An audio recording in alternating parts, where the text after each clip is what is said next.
Today we are working on the reaction order and rate law lab. In this lab, we'll collect data to determine the rate law for the reaction between hydrochloric acid and sodium thiosulfate. As you can see, I have a 6-well plate that is set on top of white paper, and underneath the well plate I have a paper with that white paper has black X's on it. The reaction between hydrochloric acid and sodium thiosulfate produces a precipitate that takes a particular amount of time depending on the concentration of our reactants. And so what we're going to be looking for is the time it takes for the X to disappear, and we'll measure that time. So when we look at the well plate, this is well number 1, well number 2, and well number 3. So in well number 1, I am going to add 3 mils of hydrochloric acid and no water. So in the syringe that I have, there's just 3 mils of hydrochloric acid. I'm going to add that to well number 1. Well number 2 will be a 50-50 mix. So I have 1.5 mils of water and 1.5 mils of hydrochloric acid. I'm going to put that in well 3,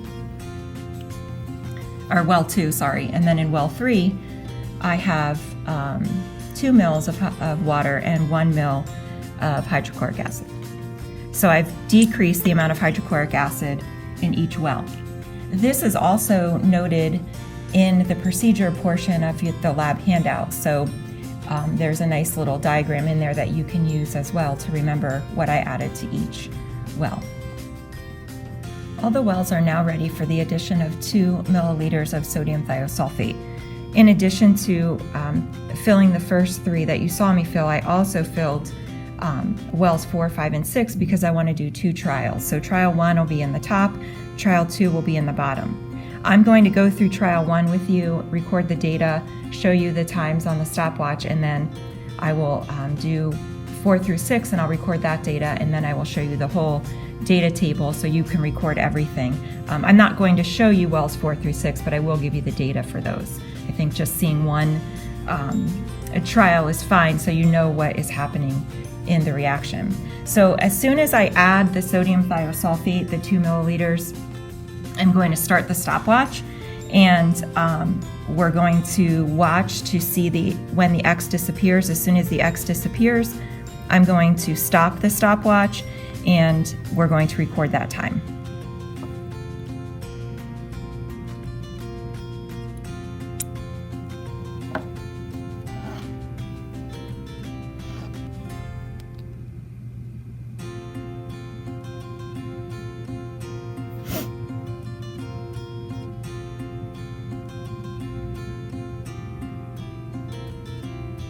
You can start to see it's getting a little cloudy, and the X is starting to fade.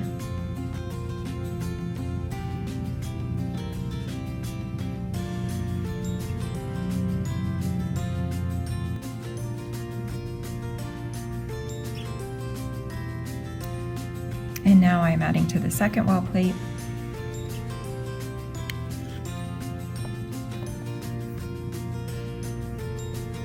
And this was the 1.5 and 1.5 mix of hydrochloric acid and water. And we can see it's starting to get a little cloudy, and that precipitate is forming. And as soon as we can't see that black X again, we will stop the stopwatch.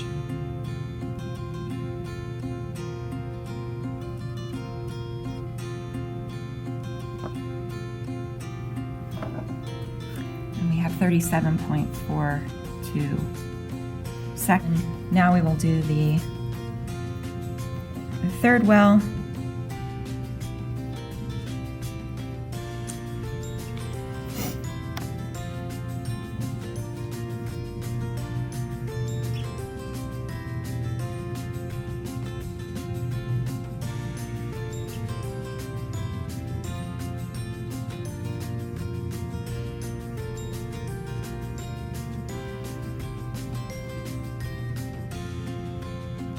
And the third well had 1 milliliter of hydrochloric acid and 2 milliliters of water.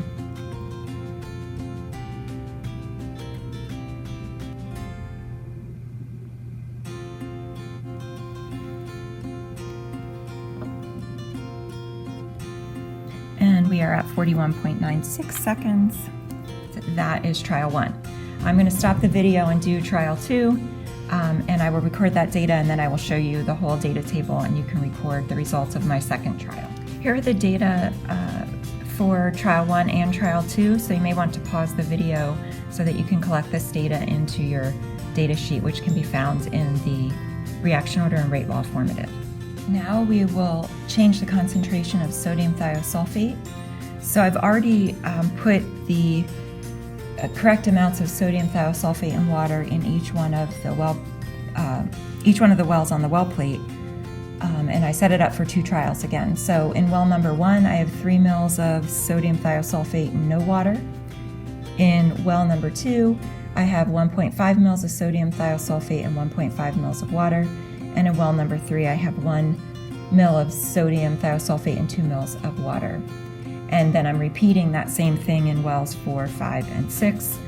I will show you the results for trial 1, and then I'll do trial 2 off camera, record the data, and then I will show you the data table like I did before. So now we're ready to add the 2 mils of hydrochloric acid, and I'm going to get my stopwatch ready, put that in the camera so you can see. And again, I'm going to do the same thing. I'm going to add the 2 mils of hydrochloric acid. I'm going to watch until the X disappears and stop the stopwatch. So I'll start as soon as the HCl is added. And I'm going to start with well number 1.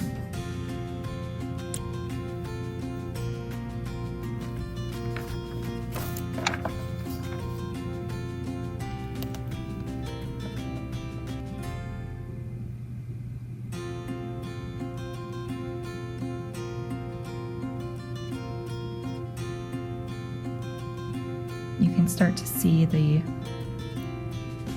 precipitate forming.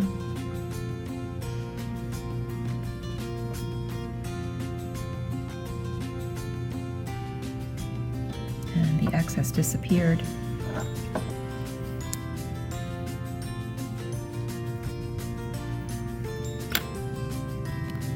And now I will look at well number 2, doing the same thing.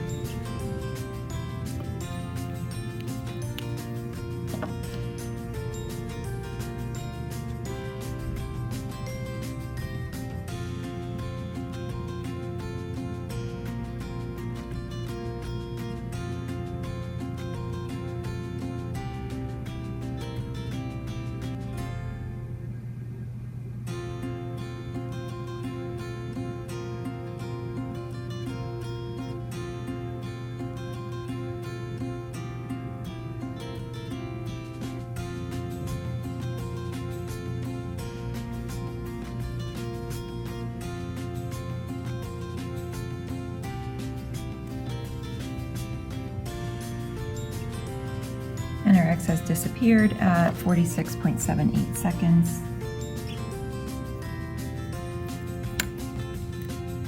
And I'll reset and do our last.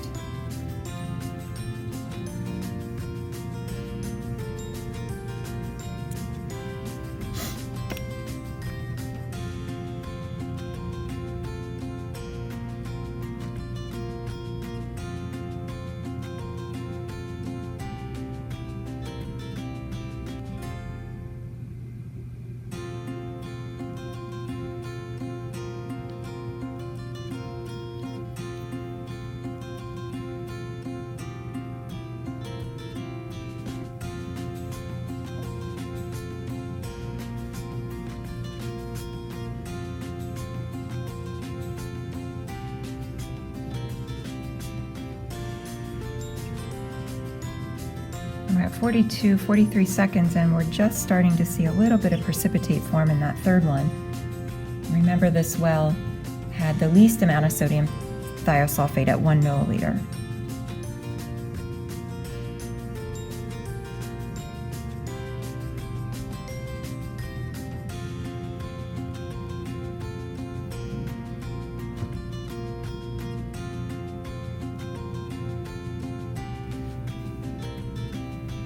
And it's disappeared at 1 minute and 12 seconds. And now I will repeat that same thing with wells 4 through 6, record the data, and I'll be back on in a second to show you that data. Here's the data actually for both data tables. Data table 2 at the bottom with both trials. And notice that trial 2 in well 1 was a little bit shorter time period to get that x to disappear. So remember, you're taking averages here, so just average the two together. And then I converted the last row there to seconds because it needs to be in seconds. If you wanted to round up because it's 0.50 and 0.62, you can do that, 73 seconds and 68 seconds. That's completely up to you. Now you have all the data that you need to complete the lab. I hope this was helpful. If you have any questions as you start looking at your data and calculating things, please don't hesitate to ask.